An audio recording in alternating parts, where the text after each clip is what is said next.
বড় মাকে তো খুব সুন্দর করে দর্শন করা হলো। এবার আমরা চলে এসেছি নৈহাটির কিছু প্যান্ডেল দর্শন করতে। এখন আমরা চলে এসেছি নৈহাটিতে।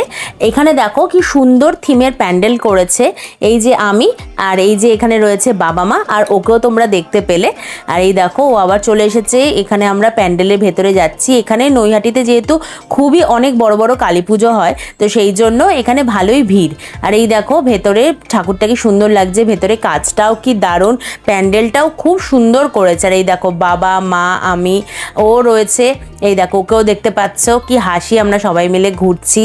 এখানে দেখো কি সুন্দর প্যান্ডেলটা করেছে, সামনে একদম পদ্মনাভ স্বামী মন্দির মানে মূর্তি রয়েছে। আর এইটা পুরো দীঘার জগন্নাথ মন্দির যেমন হয় সেরকম পুরো আদলে প্যান্ডেলটা করেছে, খুবই সুন্দর। আর এইটা চলে এসেছি আরেকটা আমরা কালী পুজোর প্যান্ডেলে, খুব সুন্দর ময়ূর থিমের ওপর প্যান্ডেলটা করেছে, ভেতরে ঠাকুরটাও খুব সুন্দর। আর এই দেখো আমি, মা আর ও এখানে প্যান্ডেলটা দেখছি, ঘুরছি। আর এই দেখো একটা প্যান্ডেলে আমরা এখানে রিলস করছিলাম দুজনে মিলে, আর বাবা এটা শ্যুট করে দিচ্ছিল।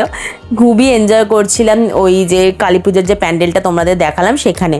তো এখানে আমরা হাঁটছি, ঘুরছি, প্যান্ডেল দেখছি, আর খুব সুন্দর করে এনজয় করেছিলাম আমরা দিনটা।